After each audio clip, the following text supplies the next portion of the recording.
All right, looks like we're live. What's going on, everyone? So, if you guys caught my live stream from a couple weeks ago, you'll know that I was thinking about selling out of a couple positions in my portfolio. And 2 weeks ago, when we did this live stream, the two stocks I was thinking about selling were Lockheed Martin and WP Carey for the reasons why. I'll let you go back and watch that one in case you missed it. We won't get too deep into that in this live stream. But as you could tell from the title and thumbnail of this video, yeah, I ended up selling, guys. But I didn't end up selling out of WP Carey. I ended up selling out of Lockheed Martin. I did do that. And I also sold out of XYLD. And so that's what we're going to be talking about in this live stream. I'm going to show you guys these transactions, show you the sales, and then I'm going to show you how I reallocated those funds and what I used, what I ended up buying with that money from the sale of Lockheed Martin and XYLD. And then I'll also show you how that affected my entire dividend portfolio. So that's what we're going to get into. And as far as how it affected my portfolio, we'll take a look at how it did so in terms of total return,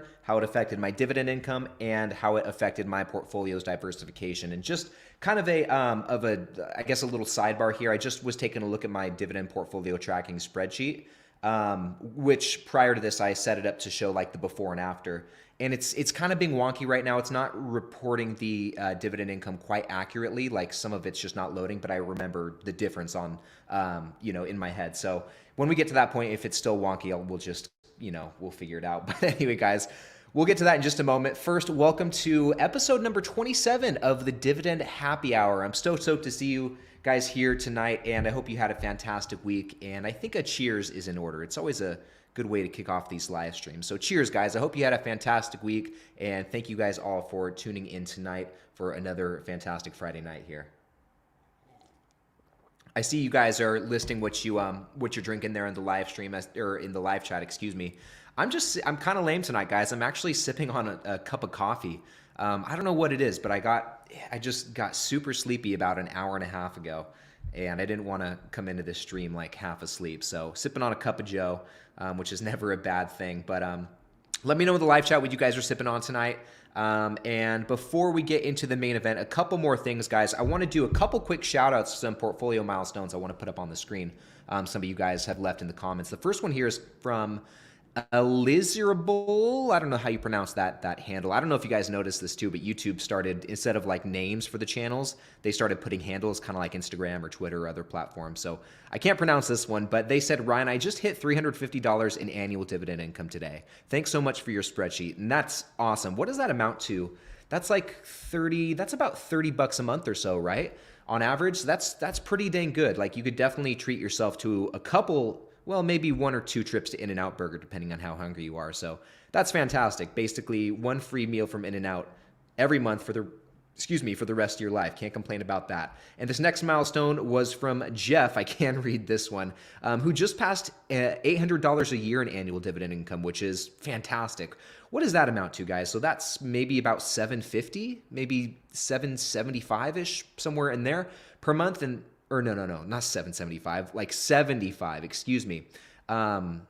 75 bucks a month or somewhere in there. But that's fantastic too. Like great job. Like you could definitely take yourself to In-N-Out a couple times from there. So great job, guys. And now I want to know from you guys. I mean, I'll show you what I bought here this week in just a moment, but I want to hear from you guys first. What did you buy? What did you pick up this week? Let me know in the live chat. I want to say what's up to some of you guys here in the stream. All 79 of you guys, thank you so much for tuning in and, like I said, joining me here tonight. But yeah, let me know what you guys picked up this week. I'm gonna give some shout outs real quick. So I see Dividend Rob's here, B Still Sounds, Nick, Kevin, Coyote sipping on a Waiting Up for Santa. It seems like you always come prepared with these really cool sounding cocktails.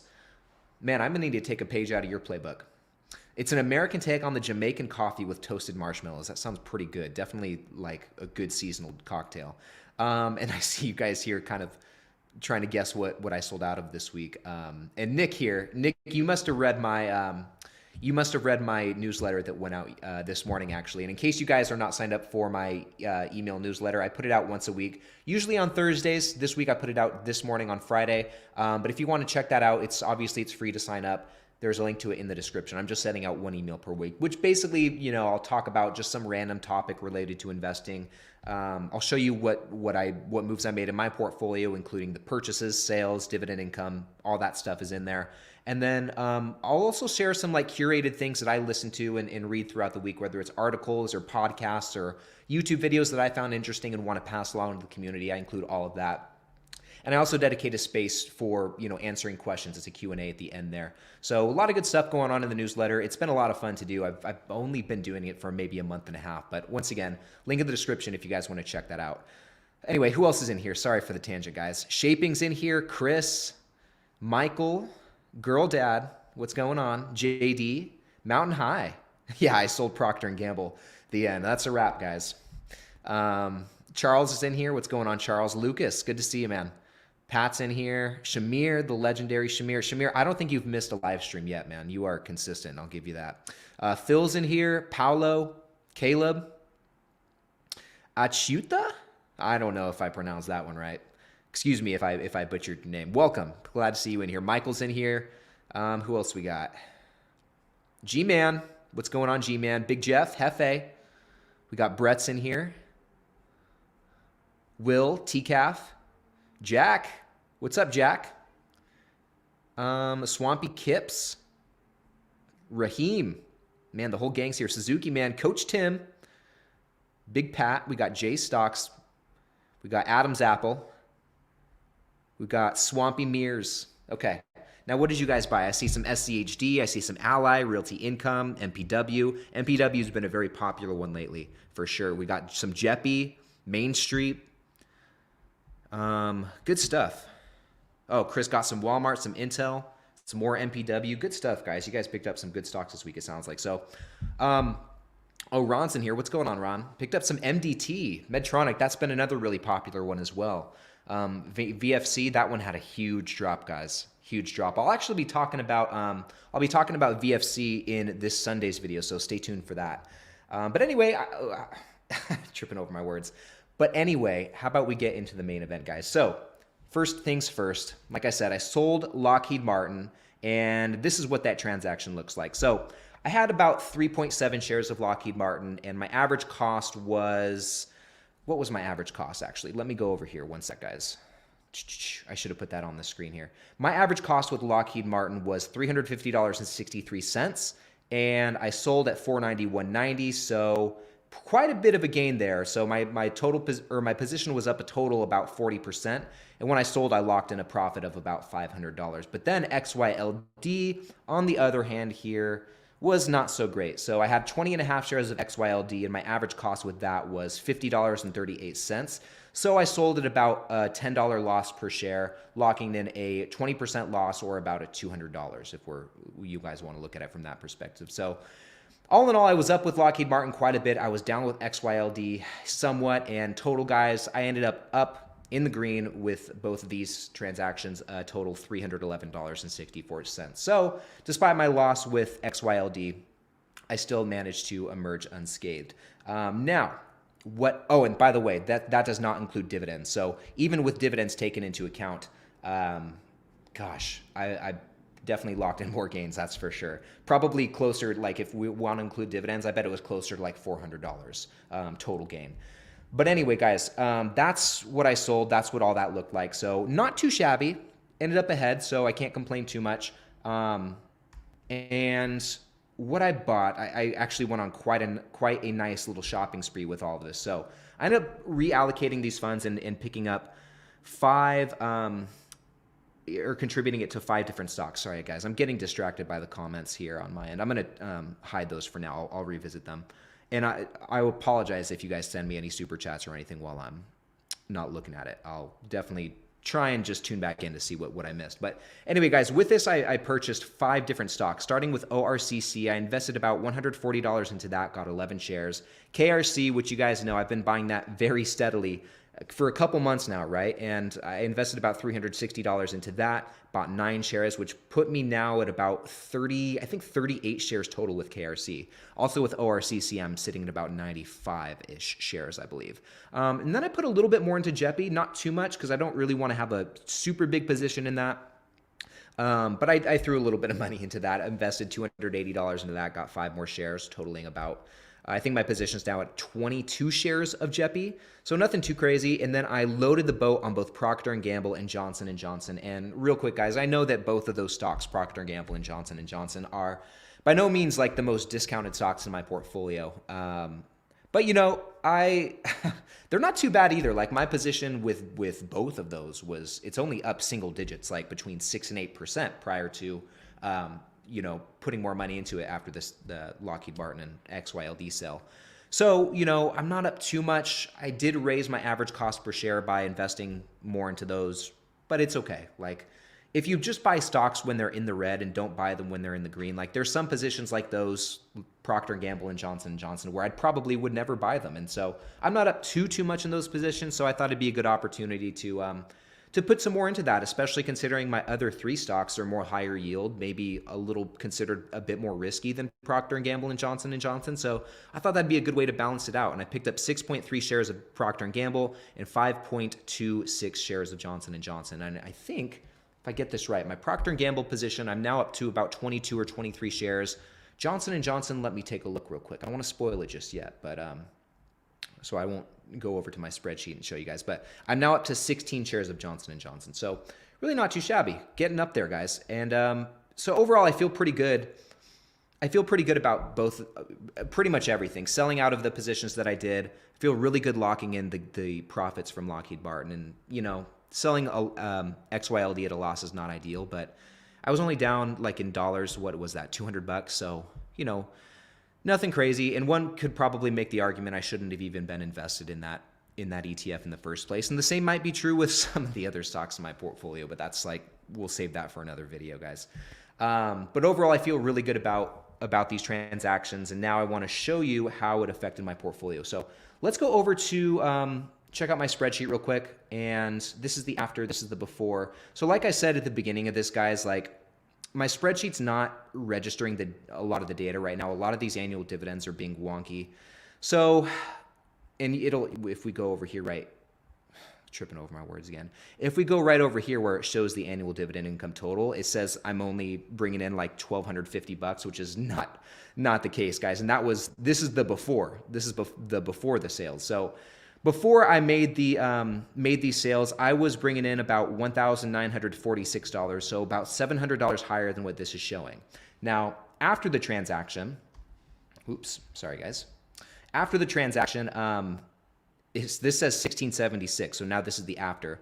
After the transaction, I actually was bringing in 1,906. So it went from 1,946 in annual dividend income to just above $1,900. So from making all these moves, I lost about, $40 in the process, which is, I would prefer to not go take steps backwards in dividend income, but, take one step forward to then ultimately take 3 or 4 or 5 steps forward.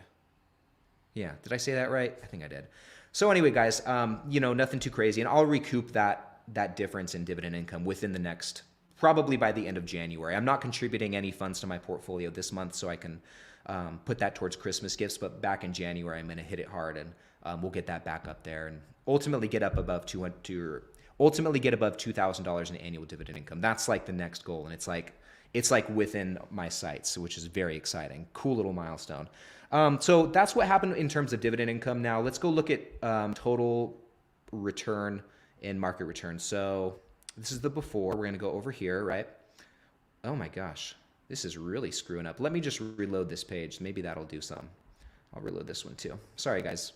Technical difficulties. It happens. It happens. This is just one of the hazards when we go live here. So it looks like just refreshing the page did some magic here. Okay, maybe it adjusted the dividend income as well. Nope, that's still broken. Okay, so prior to the sales, guys, bear with me here. I apologize. So prior to the sales, my market return was about 3.4%. Market return not including dividends, 9.8% including dividends, okay? Now, after these sales, the market return went from 3.4% down to 2.66%. So we lost a little bit of market return there, which makes sense, right? I mean, the gain I had with Lockheed Martin was up about 40%, which definitely gave my market return here a huge boost. Same with total return. Now, the total return before the transaction was 9.81%. pretty good. And now 9.11%. So really not too much lower, guys, just about 0.7% lower. And ultimately, I'm really not too concerned about this number right here as much as I am the dividend income. That's definitely more important to me right now. Now, so that's how it affected the performance. Nothing too crazy. Let's go over the diversification now so you can see kind of the difference there. And there is kind of a noticeable difference. There's a few things that I noticed. So let me just zoom out here a little bit. Sorry, guys, gonna finagle this real quick. So I wish there was a better way to do this. I appreciate you guys bearing with me here. Okay, yeah, here we go. This looks pretty good, right? You guys can see that? Yeah, okay. So before, guys, let's take a look on the right-hand side of the screen. Just we're gonna pay attention to the diversification by stock. Now you can see that after I made these moves, after I made these moves and reallocated the funds, Johnson & Johnson right here shot way up. So it went from 4.7% of my total portfolio to about 7% of my total portfolio, which I do not mind. A stock like this, I definitely do not mind that. And also Procter & Gamble shot up to now 8.5% of my total portfolio. Wow, that's pretty crazy. Is this right? Yeah, okay, that's interesting. Oh, wow, okay. Now before it was what?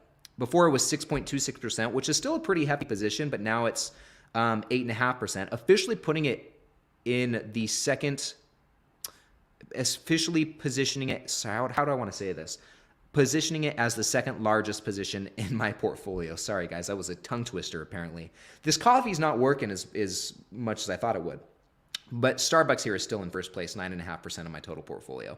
Now, that's just allocation. That's just the weighting of my portfolio by how much I have invested. If we scroll down and take a look at how things are diversified by income, well, actually, this is going to be wonky because it's having issues. But I did take some notes on this. I apologize, guys. Once again, this is not ideal. I wish this was not happening.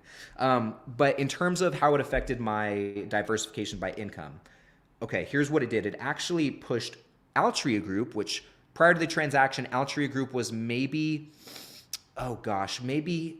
between made up 9 to 9.5% of the total income coming in my portfolio. So across my entire portfolio, 9 to 9.5% of the income was coming from Altria Group prior to the transaction.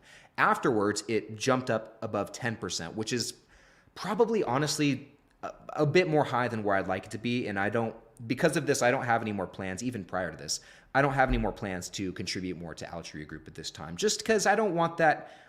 And I know, like, I'm still young, still so much time to invest and worry about diversification. But, you know, gosh, if God forbid something happened to Altria Group's income or the dividend, that'd be a huge hit to my portfolio. And no matter how old I am, I don't want to withstand that. So I'd rather be a little more spread out, I guess, in terms of where my income's coming from.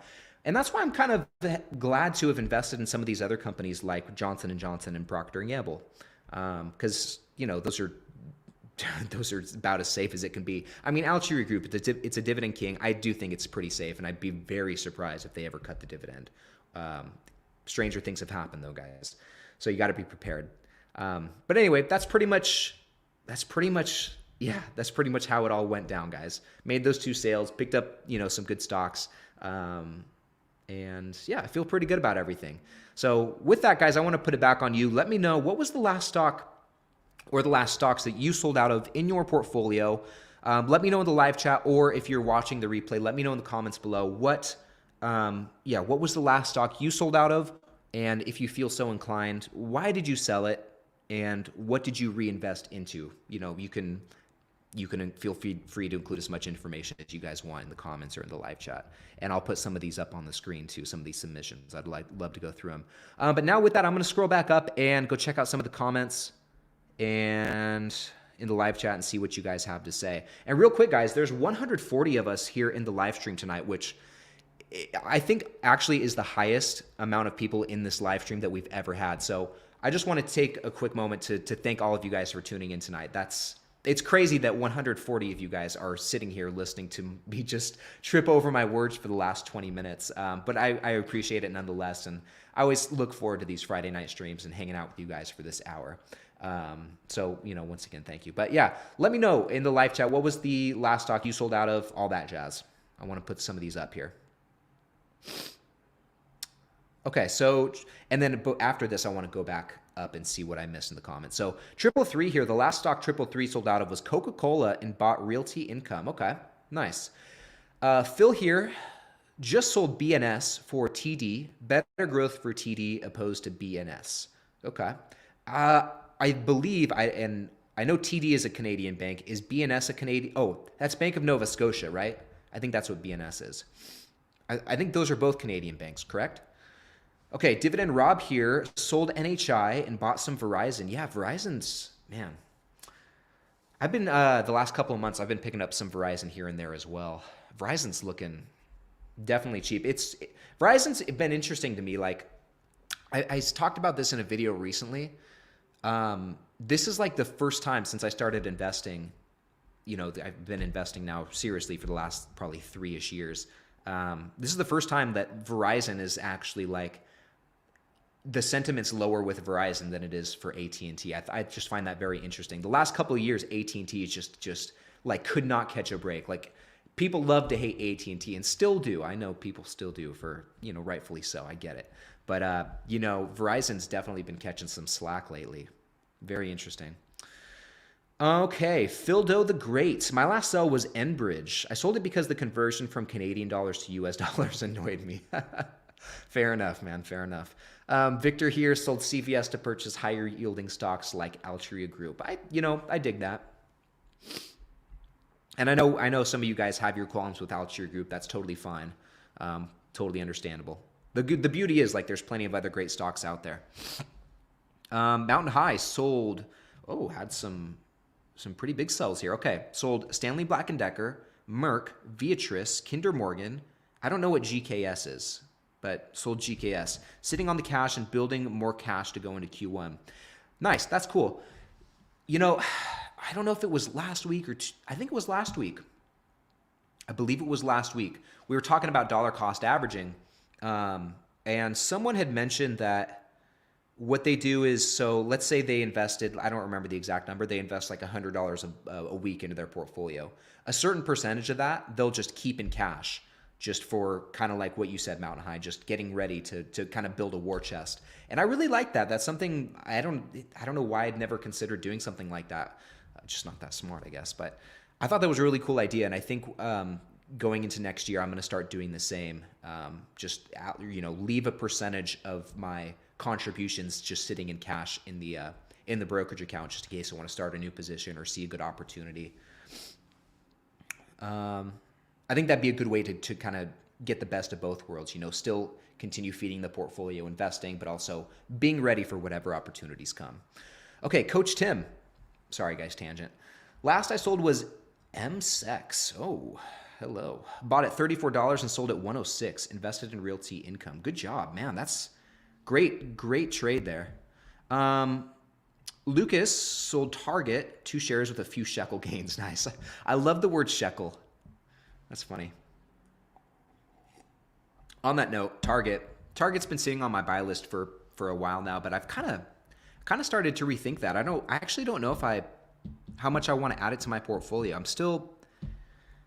I don't know. I've been having a lot of fun looking at just other stocks, which I'll be talking about. I kind of talked about it in my recent portfolio update video. You guys can see what I added to my watch list, but I'm finding some really good stuff out there that maybe I feel like I might want to invest in more than Target and Apple for that matter, actually, believe it or not, which was another one on my buy list. And I want to talk about this in a future video. Ron here, he owns BTI. Okay, owns BTI and MO. Okay, so TCAF sold BP and bought JEPI. Okay. Antonio, I'm guessing the last stock Antonio sold out of was AGNC, which, good move, I think. Okay, Murtaza sold QILD and bought JEPI/JEPQ and Verizon. Okay. I don't know much about JEPQ, but I know that's kind of one of the newer kids on the block, right? Excuse me. Caleb, big Caleb, last stock he sold out of was T. Rowe Price for a 35% profit. Nicely done, my friend. Good job.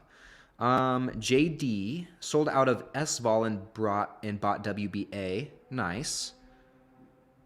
Okay, so Kevin takes a different approach here. Haven't sold anything. The worst I'll do is stop DCAing and turn the drip on. Makes sense.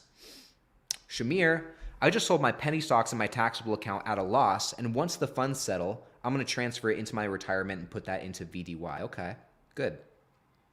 Okay, Jay sold WBD. I ended up selling that one too. Right after the spinoff, I sold that and bought Walgreens Boots Alliance and Intel. Good job. Ron sold EVR and bought Comcast. Okay. Chris here. Grom. I don't know Grom. I sold it because it hit my stop loss. It was a trade I was in. My last dividend stock I sold was Apple. I did that because I wanted to bring down my average cost. I did bring it down. Cool. Nice, man. Okay, Ricardo sold Harley Davidson and bought some Vici. Man, I'm loving Vici. At some point, I'd like to add that to my portfolio. There's some really good REITs out there, guys. I've been having a lot of fun looking more into REITs lately.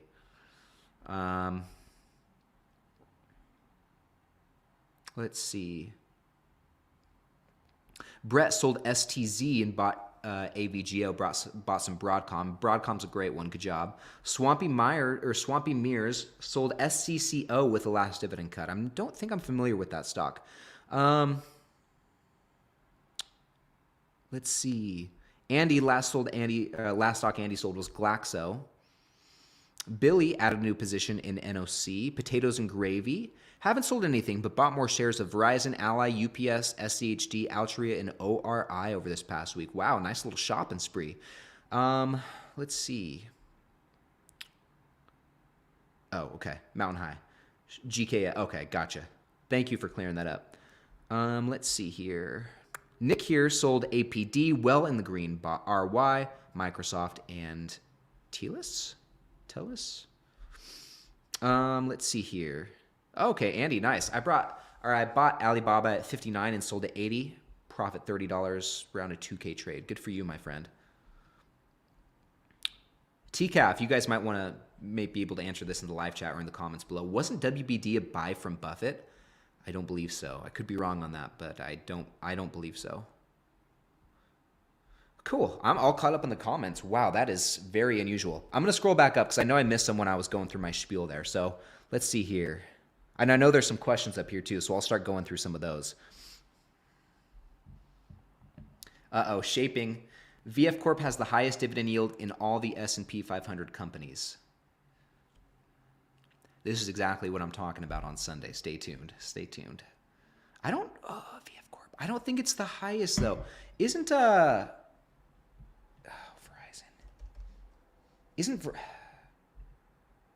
I think isn't Verizon in the S&P and don't they have a higher yield than VF?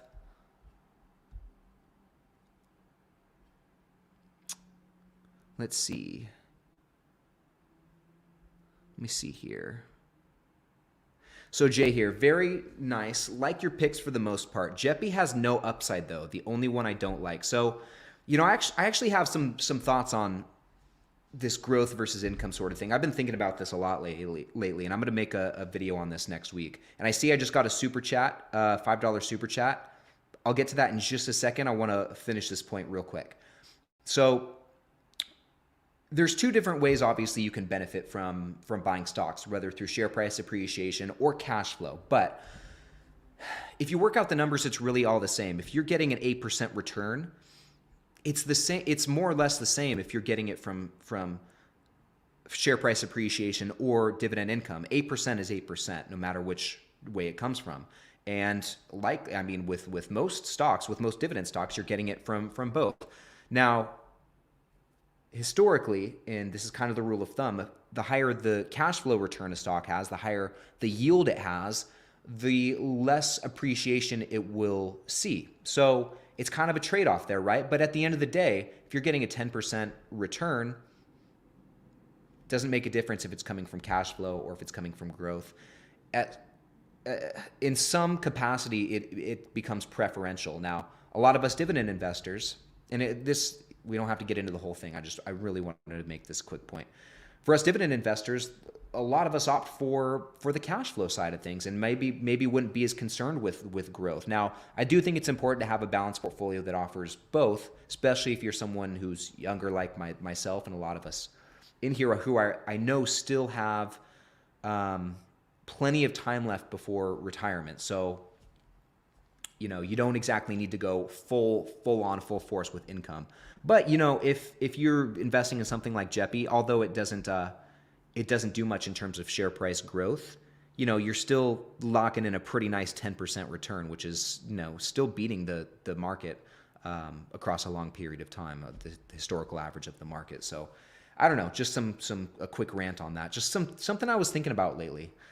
Anyway, Will, thank you so much for the $5 super chat. Will here says, and I'm sorry it took me a minute to get to this, but Will says, Ryan, I don't think any of us care if you stumble or go off on tangents. Sometimes it's helpful to talk about a thought behind action, not just the numbers. Well, I appreciate that, Will. I do appreciate that. Doing these lives, as I'm sure you guys know, doing these lives, it's different than just recording a video because you can chop things up and edit and remove the ums and the stutters and the pauses and the, all the screw ups that I have on these live streams. So it's just different. And, not that it's a big deal or anything. I've got thick skin. It is what it is. But there's some people who come to these live streams, like I'll see comments in watching the replay and they're like, nope, video's too long. Get to the point kind of thing. They're just used to the pace of the recorded videos, but this is like just a whole different beast. And so it's hard to, you can't watch them as if they're like the same type of video. And that's why it's nice to come to these, kick back, put your feet up, grab yourself a cocktail and buckle in. 'Cause we're going to be here for a few minutes, compared to that, the recorded videos where I'm just trying to keep the pacing a little bit more quick, not waste anyone's time, get through it. So hopefully that makes sense. But once again, thank you so much for the $5 super chat, Will. I really appreciate that. That's awesome. Okay, so let's go through some more of these comments. Let's see, keep going back up.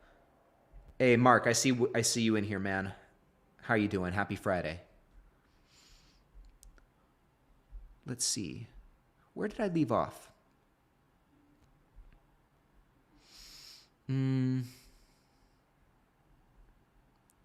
Okay, I think I'm a little bit behind. Sorry, guys. Bear with me for just a moment. So, okay, this is actually interesting. This gets brought up anytime Altria Group gets mentioned. Something like this gets brought up. It's a good point.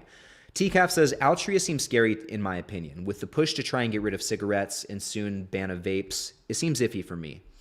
I get you. Like, that's one of the risks with investing in a company like Altria Group. This is something that they've been dealing with for, since the beginning of time. Since the dinosaurs were around, Altria Group has been, fighting. They've had litigation risk. That's always been like one of the anchors holding them down, I guess. And that's just always going to be the case with a company like this. And, I guess that's one of the reasons why their yield is so high, why they offer such a high cash flow return, is because there is that,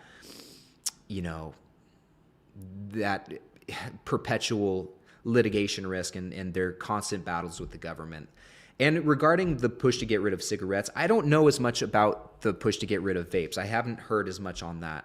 I know what you're talking about with cigarettes. So recently, maybe not too recently, within the last few months now, there was a move to try and really limit and reduce the amount of nicotine that's in cigarettes, which would inherently make them less addictive, which might mean people wouldn't be smoking them as much. Now, one could make the argument that maybe it would have the opposite effect and people would just smoke more cigarettes to get the same bang for their buck. But, I don't know. I don't know if we'll see that play out. But one thing with Altria Group that is a bit that we will need to look out for is how they maneuver into like the heated tobacco space, how they can maneuver away from their reliance on cigarettes, which is a huge chunk of their revenue.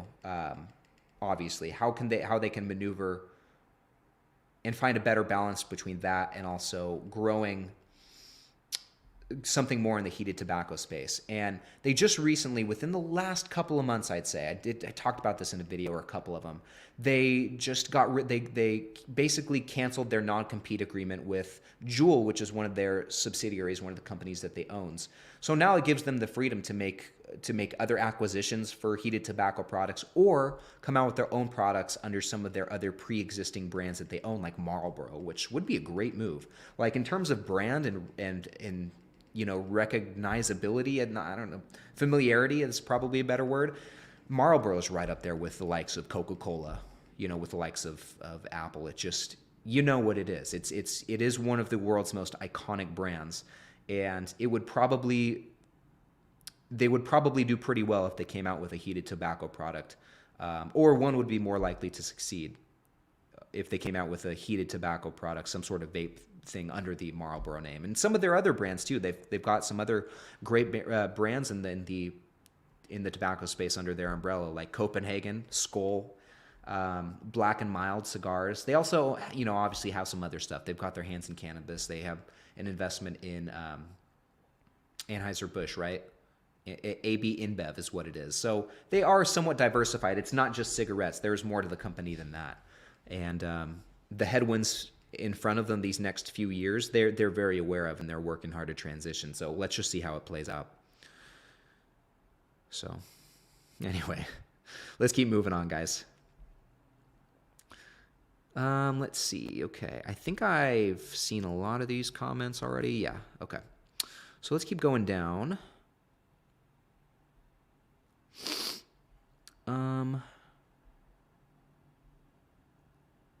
Okay, what do you plan to do with the J? Okay, what do you plan to do with the Johnson & Johnson split? So I haven't decided, but I actually think I might end up holding on to both. Now, from my understanding, here's what's going to happen with that split when it occurs. They're going to split it into two different companies. One's going to be more of like the consumer products like Band-Aid, I think Listerine, they have stuff like that.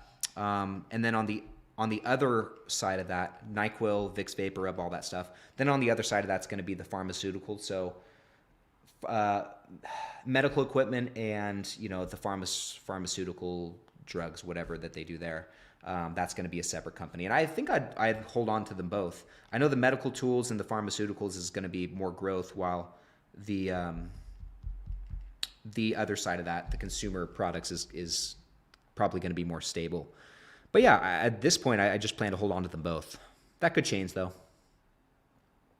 Okay, is Verizon in the Dow Jones? Let me know. Okay, let me know, guys. Oh, here's a few stocks to look into. I need to know this. This is important for Sunday's video. Are all of these stocks in the S&P 500? We've got Verizon, VFC, Devon Energy, DVN, VNO, Vornado Realty Trust, and actually VFC. VFC. Are all those in the S&P? Let me know.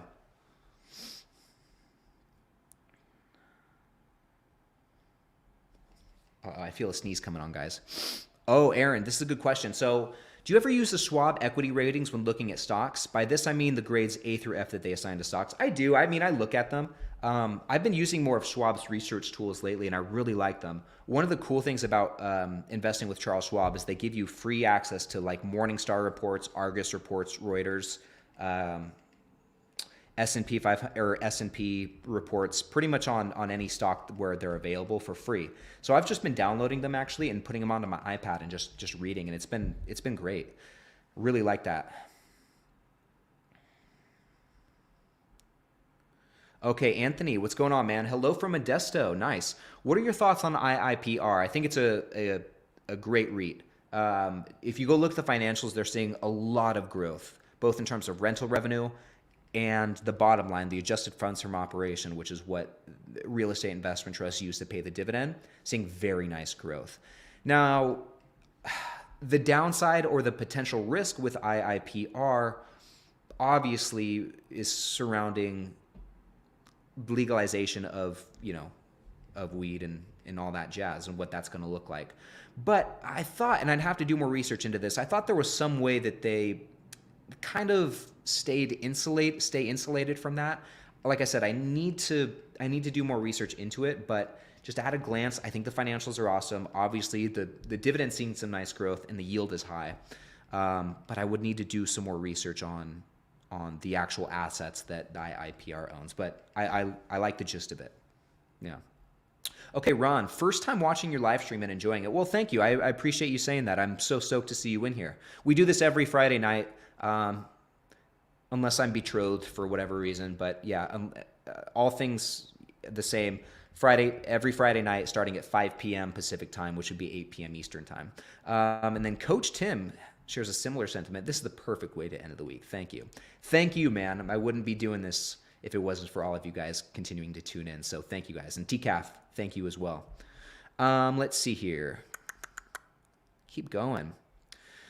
Okay, Murtaza, would you consider BTI or Philip Morris over Altria Group? I don't know that I don't know. It's tough to say. It's tough to say. Gosh. There's not, in terms of the company, like Philip Morris and Altria Group, they're like pretty much related, right? The difference, from my understanding, is that Altria Group only sells products here in the United States, where Philip Morris is international.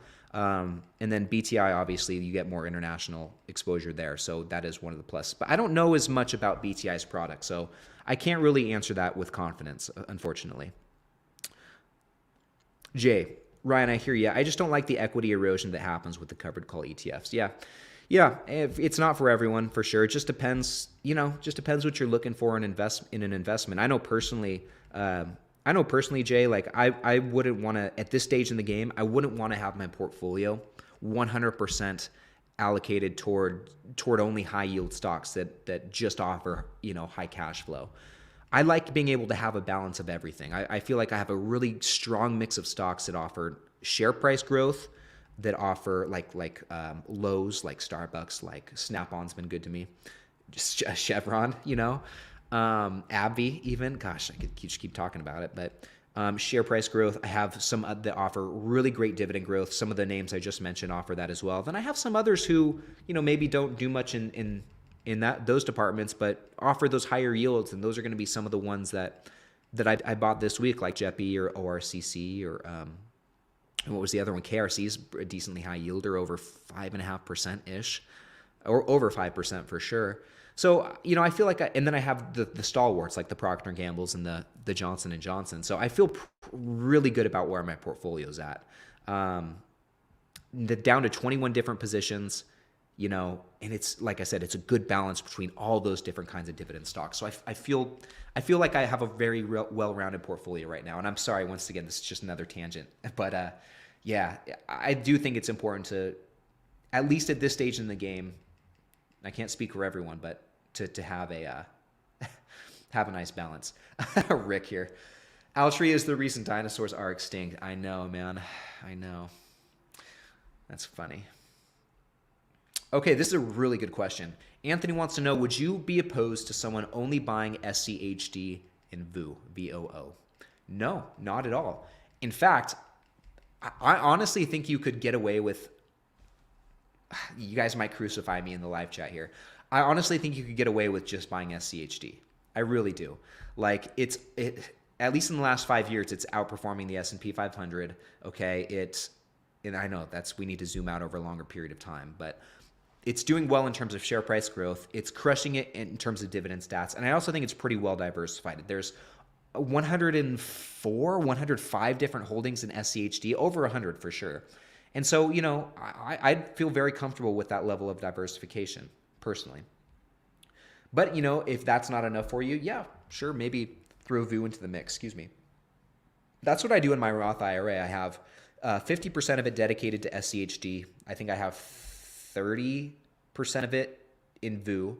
Then I have 10% in like an international high dividend ETF. And then I have 10% in like a small cap value ETF, I believe.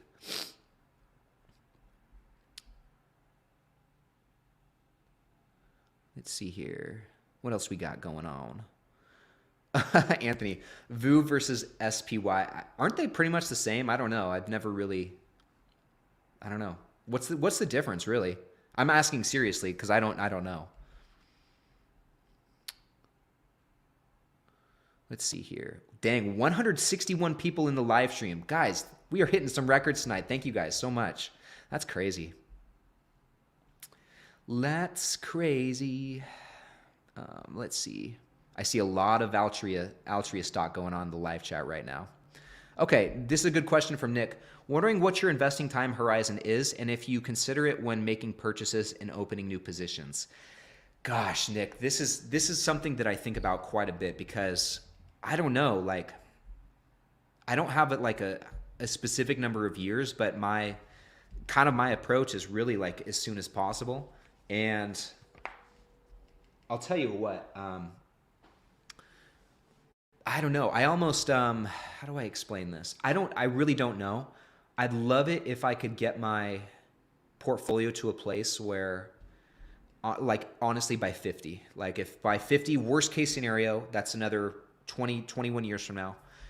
By 50 years old, worst case scenario, if there was some way I could get my portfolio to a place where it's able to provide me the income that I would need just to live off of the dividends by 50, man, I'd be so stoked. I think that'd be incredible. But to be honest, like I'm working hard to get to that point before. Kind of my goal, just big, my master plan. I'm really working hard to continue growing this channel. I love making these videos. I love doing it. And I've been doing it, quote unquote, full time for the last couple of months. I'm still trying to figure out if it's going to be sustainable. But I would love to just get this channel to a place where it is bringing in more and more income and seeing that continue to grow over the next few years. Hopefully it'll be in a great spot. But get that to a place where it's growing, feed my portfolio as much as I can. And, hopefully that, I don't know, it's interesting. Like, I don't know. This is a very hard question to answer, as you can tell, but just being able, like these last couple of months doing this, just doing this and nothing else, it almost feels like semi-retirement a little bit. And don't get me wrong, like it's hard work making these videos, but man, I love it so much and I have so much fun doing this. And honestly, if I was retired, like if I was 50, my master plan came true. If I was 50, ready to retire, live off dividends, and that was bringing me enough income, I would like, if I needed something to fill my time, because that's kind of one of the issues with being retired for a lot of people is they don't know how to fill that time. Like this is what I would do. I would still do this, and so I don't know exactly how to answer this. I almost like, how do I say this? I almost like feel semi-retired doing this right now. And more than anything, I just want to keep this going and, keep scaling it as well. I know that doesn't exactly answer your question, but when I think about all this stuff, which is often, that's kind of the conclusion that I always come to. How can I just keep doing this? Because it's like if I can just keep doing this and continue to see it growing, which it will, and it is, that's more than enough for me. Hopefully that makes sense. Anyway, Jay says, another question here. I'm looking into Microsoft on the drop. What do you think? Let's actually go back to the screen because I'm not sure what Microsoft current share price is. Now let's jump over to Seeking Alpha real quick. But last time I looked, which was not too recently, I know they were down pretty much. Okay, so they're a little bit higher than when I last saw. When I last looked at them, I didn't know they'd gotten down as low as 214, but that's pretty dang cheap. I don't think 245 is too bad either. In the past, when I was considering buying Microsoft, I always said, I'll maybe once it hits 220, I'll get in there. But 245 is not bad. That's, I wouldn't turn your nose up at it at this price. Investment Panther, just real quick, just joining. Which two stocks do you sell out of? I sold out of Lockheed Martin and XYLD. Let's see. Lucas, always love the stream and the insights. Man, thank you so much. I really appreciate the support. It's awesome. Phil, okay, Phil, you heard what I said a minute ago about the TCAF, man. I don't want to advertise other feel free, like whatever. Yeah, if there's a good channel that you like to watch, share it with the community here. Would love to hear about that. Okay.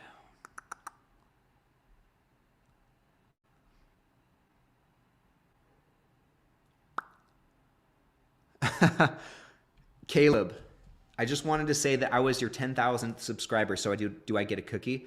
Man, I sent that out in the mail probably like months ago now. Yeah, I'll have to double check that with FedEx. But yeah, man, I sent you a big old homemade, like I toiled over it all night baking it for you. Big old chocolate chip cookie, man. I even sent you a glass of milk with it too. So if it ends up coming in the mail, just at this point, Caleb, just trash it because it's not good anymore. It will make you sick, and I don't want to do that to you. Let's see here. Yeah, honestly, Rob, if you do get a part-time job and invest 100% of the income, you could cut it down to 40. And honestly, Rob, like that's something I'm considering too. So if this doesn't turn out to be sustainable, that's it's kind of cool to know that worst case scenario, I'll just need to get like a part-time job somewhere to supplement what I'm doing here on the channel, what I'm doing with the income. It is kind of cool to know. And like I said, I love doing this, but at the same time, like I don't want to be doing it and always stressing about the income side of things, because it does go up and down. It kind of does this, right? It's a lot like if you just look at your stock, like your portfolio's performance on it's just like that. It's like so many ups and downs, so many ebbs and flows. Building a YouTube channel talking about dividend investing it's a lot like building a dividend portfolio. It's very similar. There's a lot of symmetry between the two. But Rob, it is cool to your point to know that, like worst case scenario, just have to get kind of a part-time job somewhere. Oh, and then Kevin, like this is another good point too. Speaking for the retired aspect, this is a way of developing another income. Yeah, that's a great point too. That's a great point. And on the just real quick, once again on the topic of and I see I got another super chat. I'll get to it right after this, but this is an important point. Just regarding, I've said this before, guys, but just regarding having a YouTube channel and doing something like this, I would highly recommend it for anyone out there. Like it's been so much fun. You never know what these things can grow into, whether it's like an email newsletter or a blog, if you're a better writer, or a YouTube channel or a podcast or just anything. Like, these are just fun little projects to get into, and we we got to spread the good word about dividend investing as far and wide as we can. And so the more people talking about this stuff, the better. Steven, shout out to those air fried Tyson nuggets, dude, for real. I don't know if you guys have ever had those, but yeah, those are the bomb. What I like to do with those is take them and then I'll just douse them in like either I have this ghost pepper hot sauce that I just love spicy food, so I'll douse them in some ghost pepper sauce, or I'll take some like Frank's buffalo sauce, classic, douse it in that, and it's almost like just having boneless wings. And the macros on them are so good. High protein, pretty low fat, decent carbs, but yeah, it's just almost like a guilt-free way to eat like boneless wings. I think it's great. Thanks for the $5 super chat too, Steven. I'll use that to go pick up another bag of Tyson nuggets, because I only have about like probably 5 or 6 left in my freezer. Not bags, actual nuggets. I'm almost out. Nick, Ryan, another question. Judging by the way you said, tell us, have you considered getting a Canadian dividend investor onto one of these streams? Yeah, I just don't know any Canadian dividend investors really that make content. The only one that I know is the only one that and not even personally know, the only one that I'm aware of and familiar with is Brandon Beavis, and we've not had any correspondence. But yeah, I would not mind that at all. I would not mind it. Let's see. Okay, I'm all caught up in the comments, guys. Wow. Hey, did you guys see maybe I missed it. Did you guys see my question earlier about those S&P 500 stocks? I'm so I really don't want to spoil it, but I'm trying to know if Verizon, VFC, VNO, Altria is in the S&P, right? I think so. Altria and DVN. Are those all in the S&P 500? Okay, Anthony says answer mine. I didn't see your question. Maybe I missed it. I'm scrolling up and down. Let's see here. Okay, high tech. This is an interesting question. Would you invest in a Rolex as a different investment? I would do that. Someday. Okay, so you guys, let's see here. So, okay, you guys gave me some other Canadian creators. So Daniel Pronk, I don't think I've seen any of his videos. I've heard of him. Stock Unlock, not seen his videos. Dividend Dave. I think didn't Russ recently do a video with Dividend Dave? I think he did. Okay. Murtaza says, do you sell covered calls or cash secured puts on the stocks you own? I do not. The only stock that I actually have 100 shares of is AT&T. I'm almost there with ORCC. I'm about 35 away with Intel, but no, I currently don't trade any options, but at some point I'm sure I will. I'm just not ready to do so yet. Ron M. Dude, you look like Jesse Pinkman. Nice. Hopefully just like a cleaned up version of Jesse Pinkman. I love Breaking Bad. I went through that series a few months ago. I think it's really cool too. Him and I don't remember what's the actor's name? Aaron something or other, right? Him. What's the actor that plays Walt? I don't know why I'm blanking on their names, but I think it's really cool that they have the friendship and the relationship they do. I think it'd be so cool to do what they did and then go start a tequila company. You guys know me. I love my margaritas. Oh, Aaron Paul, that's what it is. And I know as soon as you put Walt's real name in there, I know as soon as you put his name in there, I'm going to be like, duh. I don't know why I didn't think of that. Anyway, we got about 4 minutes left, guys, and we're going to wrap it up right at 6 o'clock. So, Bryan Cranston, thank you, Jack. Gosh, how did I not remember that? Yeah, that's such a great show. Although I have not. I started watching Better Call Saul. I only got probably 4 or 5 episodes into it and fell off. And I have not seen El Camino yet. I do want to watch that. Anthony, bye. I love you.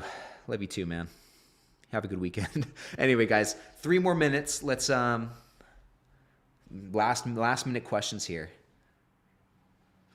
Oh, okay. Anthony's question came before the last super chat. Let me scroll up here. Okay, here we go. Sorry, Anthony. Tesla is 40% of my portfolio. Should I sell some of my 300 shares and move it to SCHD? Give me a real answer, please. I'm not going to tell you what to do. I'm not. But personally speaking, I wouldn't have, even if it was Procter & Gamble, I don't feel comfortable enough. I would not feel comfortable enough having 40% of my portfolio in any one position, unless it was something like an SCHD. You know, and I don't know, obviously, I don't know what your Tesla position's looking like. So it's hard for me to say, but yeah, I don't know, man. At some point, and hasn't Tesla come down a lot this year? I haven't looked at it, but hasn't Tesla like really come down? Ray, pivot your channel to how to make buffalo wings. You got it, man. I will get right on that. Let's see. I'll just like change my channel name to Wingstop or something. Better Call Saul gets better. It's not that it was bad at all. I enjoyed it. I'm kind of like that with shows. I don't know. I'm not really good at watching shows, at least by myself. My girlfriend and I, we just got caught up on Yellowstone. Here's the thing though, like I don't go through a lot of shows. I really don't spend too much time watching stuff like that. I really try and spend it reading or watching YouTube or watching stock stuff like that if I can help it. But there's a few shows that, gosh, like just really hooked you in. Stranger Things, love Stranger Things. Could not get enough of that. We probably got caught up on Stranger Things within, and it's a lot. Like the episodes were really long, like an hour, 45 minutes to an hour, sometimes even longer. Got caught up on that show probably in less than 2 weeks. Yellowstone, caught up, all caught up 5 seasons in now. Same thing. Just really loved that. Although I just started watching 1883, which is one of the precursors to, or the prequels, excuse me, to Yellowstone, and I'm not as into it. Not yet, at least. Although Billy Bob Thornton in the 2nd episode, I just watched that last night. His character, like his small appearance, was pretty legit. I like Billy Bob a lot. Let's see. Yeah, Steve. So next video, how about this? I'll just come prepared with a next week, and for the Dividend Happy Hour, I'll just come prepared with like a mountain of chicken nuggets here.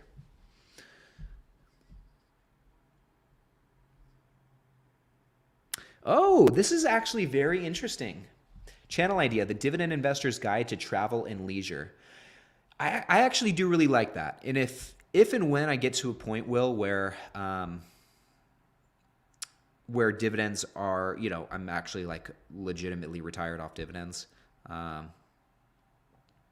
I'd love to do more of that. Or if I, get to a point where I'm traveling more, doing more things like that, I would love to start. I'd love to start a different channel talking more about the travels and all that stuff. I think that'd be a lot of fun. Okay, so Anthony here, and it's 6 o'clock, so we're gonna wrap it up. But I'm into this right now, talking about Yellowstone. Yellowstone hasn't been good since season two, and 1883 was embarrassing to watch. Yeah, so I liked I liked season three of Yellowstone. You're right though; the first two seasons were awesome. Season three started to change a little. Season four did not do it for me. I really did not like season four. You guys, how does she know? Every freaking week, my mom calls me when we're live streaming. How does she do it? I'll call her back in a minute. But yeah, I was not into season four of Yellowstone. Season five's, it's okay. I don't know. And then yeah, 1883, I'm just having a hard time getting into it. Okay, Nick, this is a really good question. Have you ever thought about doing portfolio reviews? I have, and I've had I don't think Jim's in the live stream right now, but I've had a few people send me their portfolios to do that. I just have not found a good. I really haven't found a good format to do it. I would like to do that at some point. I'd kind of need to figure out how I'd want to approach it, whether I do it as a recorded video or whether I do it on the live streams. I don't know. I just don't know how I want to approach it. The thing is, Nick, and I'll even show you guys just kind of little. I have, so on my phone, all my video ideas, I just write down on a list on my phone. And you guys can see, I have so many video ideas. And, I just feel like I want to get through these and don't want to get too backed up on all my ideas that it's hard for me to want to do portfolio reviews and stuff like that. But maybe I think it'd be kind of fun to do on these live streams every once in a while. We'll see.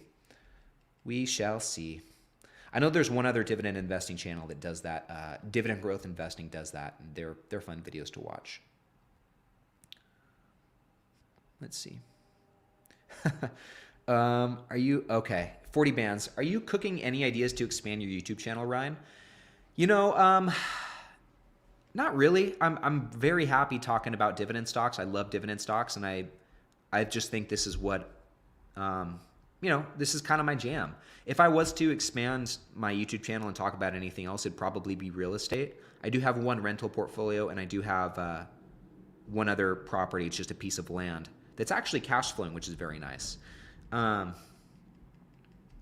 if I end up doing more with real estate or get more active there, which will happen as I acquire more income, I'd love to expand my channel to talk more about that. If it's what the audience wants here. If not here, then I'd start a different channel talking more about that side of things. But that's the only really idea I have to expand my channel. But for now, 40, this keeps me really busy, man. Just making these dividend investing videos is, man, it's a lot. And then I do have my weekly newsletter, which I started doing about a month and a half ago, and that's been a nice addition too. But I kind of just want to continue expanding what I'm doing here in the dividend investing space. I really love being able to talk about this stuff and share my investing journey with you guys and show you what I'm up to, and also hear what you're up to. Let's see.